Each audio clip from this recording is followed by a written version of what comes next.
ईद आती है ना, बकरा ईद, और किसी ने काट लिया बकरा। आज का वीडियो का टॉपिक ये है बयान जो आप मुफ्ती हम्मास रजा का है, जो बकरा ईद में हम लोग कुर्बानी करते हैं, कुर्बानी का ऊपर तो इस बयान है। तो आप बयान को सुनिए और अच्छी लगे तो कमेंट और लाइक सब्सक्राइब करना मत भूलना। कि जब ईद आती है ना, बकरा ईद, और किसी ने काट लिया बकरा, तो देखे किस किस के यहां भेजना, तो देखभाल के उसके यहां भेजेगा 4 बोटी कि जिसके यहां पे बकरा कटवाने की गुंजाइश होगी। क्यों हजरत? इसलिए कि इसके घर से बकरा ही मिलेगा। हम तो मैयत में भी इसलिए जाते हैं ताकि उनके अब्बा का उतारा उतर जाए। जी जी, समझ रहे मेरी बात? हम तो मैयत में भी इसलिए जा रहे हैं कि वो हमारे अब्बा की मैयत में आए थे। पूछे इन उलमा से, अगर इसलिए जाओगे कि वो हमारी में आया था ना, तो फिर कोई सवाब नहीं, कोई सवाब। और बकरा ईद पे बकरा उन्हीं के घर भेजना जिनके यहाँ बकरा कटता है, फिर अखलाक नाम की चीज ही कोई नहीं। मैं कहता हूं अगर भेजना ही है ना, तो उनके घर भेजो जिनके बच्चों ने कभी बकरे की बोटियां नहीं देखी हैं, जो कभी बाप से पूछते हैं अब्बा बकरे के गोश्त का जायका कैसा होता है। तलाश कर ऐसे गरीबों को बस्ती के अंदर जिनके बच्चों ने कभी बकरे का गोश्त नहीं खाया। और अगर गोश्त भेजना है, उनके घर न भेजो जिनके घर से तुम्हारे घर आया है, उनके यहाँ भेजो जिनके यहाँ कुर्बानी नहीं हुई है। यही हाल वलीमों का है, यही हाल दावतों का है, यही हाल ईदों का है, यही हाल हमारे यहाँ पे हर एक फंक्शन का है। अब तो लोग बराबरी के लोगों को दावत देते हैं, गरीबों को कोई मुंह लगाने के लिए तैयार नहीं है। खुदा की कसम खा के कहता हूँ, महबूब कायनात ने इरशाद फरमाया सबसे बुरा वलीमा है वो जिसमें किसी गरीब को दावत न दी जाए। और यार मुझे बता तो सही, हमारे वलीमों में सेठ आते हैं, अमीर आते हैं, कभी गरीबों के नाम का लुकमा नहीं होता। सबसे बड़ी दौलत ईमान की दौलत होती है, सबसे कीमती दौलत ईमान की दौलत होती है। याद रखिएगा, दुनिया की दौलत को चोर लूटने के लिए आते हैं, लेकिन वो छोटे छोटे चोर होते हैं। जो सबसे बड़ा चोर है उसे इब्लीस कहा जाता है। वो हमारे पैसे लूटने के लिए नहीं, हमारा ईमान लूटने के लिए आता है। कैसे लूट लेता? आप कहोगे हम आने नहीं देंगे। मेरे अजीज तुझे पता भी नहीं है। चलो कितने घरों में दिखाऊं ऐसे गाने बजते हैं जिसपे नौजवान थिरकता है और कभी मान का जनाजा निकलता है, उसको पता भी नहीं चलता है। ऐसे गानों पे जब नौजवान थिरकते हैं और रक्स करते हैं, कुफरिया गीत और गाने होते हैं जिन पे ईमान का जनाजा निकल जाया करता है, तो खुदा की कसम कोई बताने तक नहीं आता है कि तेरे ईमान का जनाजा निकल चुका है। इसी खामोशी से ईमान चुरा के शैतान ले जाता है। नौजवानों मेरे हाथ जुड़े हैं, तुम्हारे आगे हाथ जोड़ के कहता हूँ, तुम्हें खुदा का वास्ता अगर तुम्हारा मन नहीं लग रहा है तो कानों में लीड लगा करके गाने सुन करके सफर न करना। खुदा तौफीक दे तो नाते कान में लगा लेना, हुजूर के जिक्र की गुफ्तगू लगाना, इसलिए कि मौत का कुछ पता नहीं है। हमने रोडों पे हादसे देखे हैं और ऐसे ऐसे हादसे अल्लाह हर एक को महफूज रखे कि घर से दूल्हा बन के निकले थे, कफन में लिपट करके आ रहे हैं, हजारों हसरतें लेके निकले थे, जनाजे पे लेट करके आ रहे हैं। क्या तुमने नहीं देखा है कि कितनी तमन्नाएं दिलों में होती है, लेकिन सबकी सब 24 घंटे के अंदर कब्र के अंदर दफन होकर रह जाया करती है। न तू 150 साल की जिंदगी लेकर के आया है, न मेरी 500 साल की जिंदगी है, अगर हो भी 1000 बरस की जिंदगी, आखिर मर जाना के मेरे नौजवान, जिंदा हमेशा नहीं रहना है। मौत कब आकर के पंजा गाड़ेगी ये किसी को पता नहीं है। क्या तुमने हादसे नहीं देखे हैं? जाओ जाकर के रोडों पर देखो, हादसे इतने खतरनाक होते हैं कि शक्लें बिगाड़ दी जाती है, पहचान नहीं होती है कि ये मोमिन का जनाजा है या गैर मुस्लिम का जनाजा है। कोई आईडी चेक कर रहा है, कोई हाथ कलाई देख रहा है, इसने रेबन पहना है कि नहीं, हाथ में कंगन कड़ा है कि नहीं। नौजवानों कभी हाथ में कड़ा ना पहनना, धागे ना बांधना, कहीं ऐसा ना हो हाथ से चेहरे बिगाड़ दे और तुम्हें कोई अपना कहने वाला ना मिले। इसलिए कहता हूँ चेहरों पे दाढ़ियां रख लो, अगर रोड पे कितने भी चेहरे बिगड़े ये दाढ़ी के बाल बता देंगे। इसे लावारिस ना समझना, ये वो है जिसका काबे वाला भी वारिस है मदीने वाला। नारे तकबीर, नारे रिसालत, फैज़ाने गौसे आज़म, मसलके आला हज़रत, पैगामे हक कॉन्फ्रेंस, हजरत अल्लामा मुफ्ती हम्माद साहब क़िबला। ओ भाई एक आईडी रख लो। टोपी हमारी आईडी है लेकिन ये उड़ सकती है, कुर्ता पजामा हमारी आईडी है लेकिन अब इसको सारे ही लोग पहनते हैं। ये सिर्फ हमारी पहचान नहीं रह गई है, सिर्फ नहीं रह गई है मेरे अजीज। एक आईडी ऐसी बना जो कोई चाह के भी न दूर कर सके, और उसी आईडी को हुजूर की सुन्नत कहते हैं। हुजूर की सुन्नत कहते हैं। भाई ये हालात हादसों के, कान में लीड लगी है, गाड़ी पलट गई, बंदा खत्म। बताओ अगर गाने सुनते सुनते मौत आ गई तो क्या बनेगा? अल्लाह अल्लाह अल्लाह, मौत आ गई तो क्या बनेगा?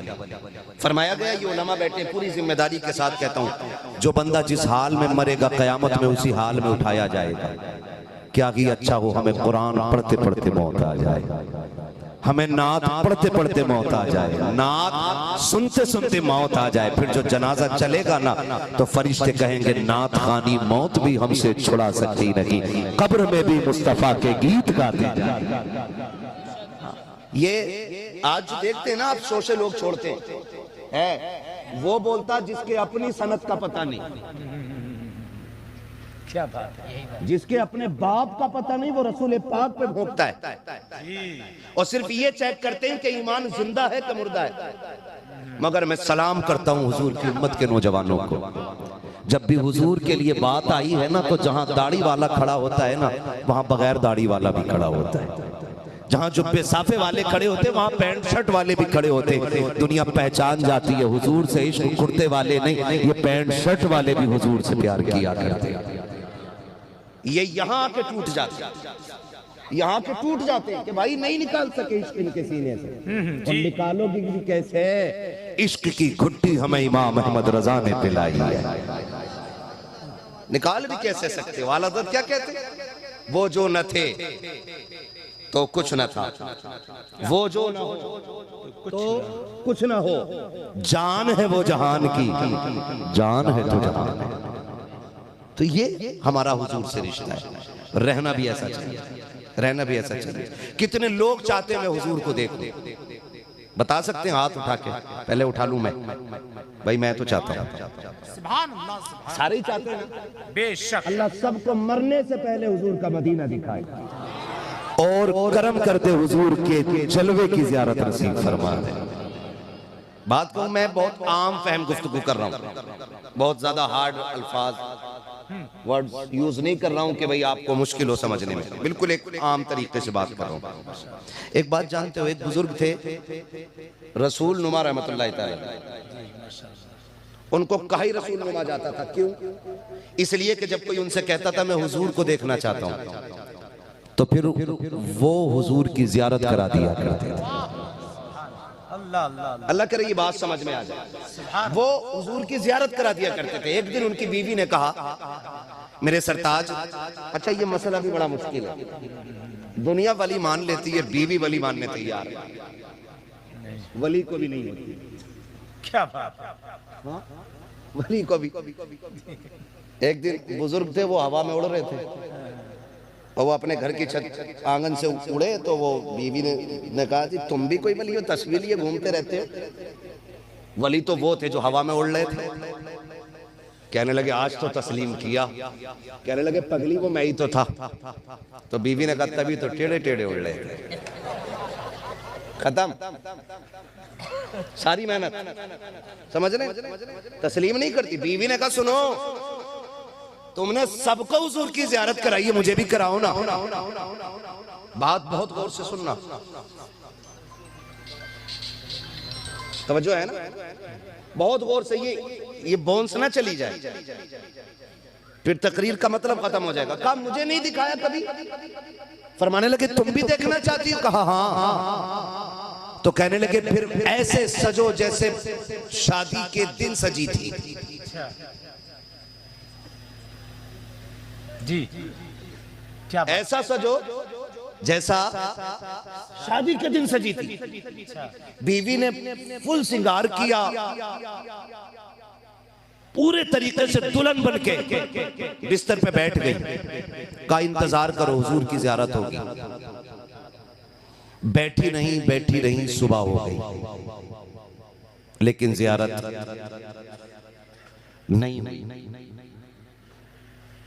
नहीं हुई। तो सुबह शोहर से कहने लगी, बिला वजह में तुमने मुझे इतना सजाया सवारा, मुझे जियारत नहीं हुई। ये कहते कहते वो रोने लगी। अगला जब वो दिन आया और आंख लगी तो ख्वाब में हुजूर तशरीफ ले आए। बीवी ने कहा कि जब सजी सवरी थी तब हुजूर नहीं आए। मैं उनके एहतराम में, वो कहा था ना, गलियों को सजाने दो, पलकों को बिछाने दो, किस गली से गुजरेंगे मुस्तफा खुदा जाने। जब मैं सजी सवरी उनके एहतराम में, उनके इस्तिकबाल में, तब हुजूर नहीं आए। और जब बिना सजे सवरे सो गई तब हुजूर आए। तो कहने लगे, पगली, उनके इश्क में दिल टूटना जरूरी होता है। क्या बात है, वाह, बहुत अच्छा। जब तक दिल ना टूटे तब तक इस आईने में उनकी तस्वीर नजर नहीं आती। बहुत अच्छी बात। हम यूं ही बैठे रहे और तमन्ना करें हुजूर नजर आ जाए। मेरे अजीज, ख्वाब ऐसे नजर नहीं आते। कसम खा के कहता हूँ, खुदा वो दिल लाए, कभी मौका मिले उनके नाम पे कभी गिरबान पकड़वा के देख, हुजूर आते हैं कि नहीं। उनके नाम पे गालियां खा के देख, फिर देख हुजूर आते हैं कि नहीं। उनकी याद में रो के देख, फिर देख हुजूर आते हैं कि नहीं। जब दिल टूटता है फिर तसल्ली देने के लिए मदीने से हुजूर आ जाया करते हैं। सुभान अल्लाह, सुभान अल्लाह। हाँ, वो कहा था किसी ने, अगर आंखें मेरी दीदार के काबिल नहीं आका, तो फिर आवाज ही अपनी सुना दो या रसूल। प्यारी बात कही थी। तो फिर आवाज ही अपनी सुना दो या रसूल अल्लाह। हमारी आंखें देखने के लायक नहीं है तो हुजूर आवाज सुना दे।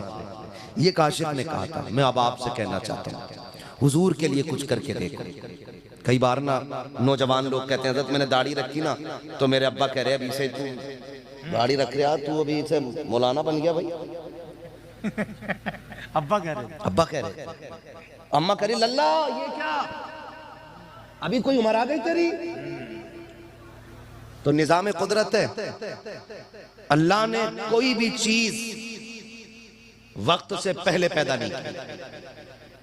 ये निजाम है अल्लाह का। बताओ, पैदा होते हैं तो दांत होते हैं कि नहीं? टेंशन में क्यों आ गए भाई? यहाँ कुछ दांत भी होते हैं क्या? नहीं होते। फिर बोले सारे होते हैं कि नहीं? नहीं होते ना दांत। अब बताओ, दांत पहले जमते हैं कि दाढ़ी?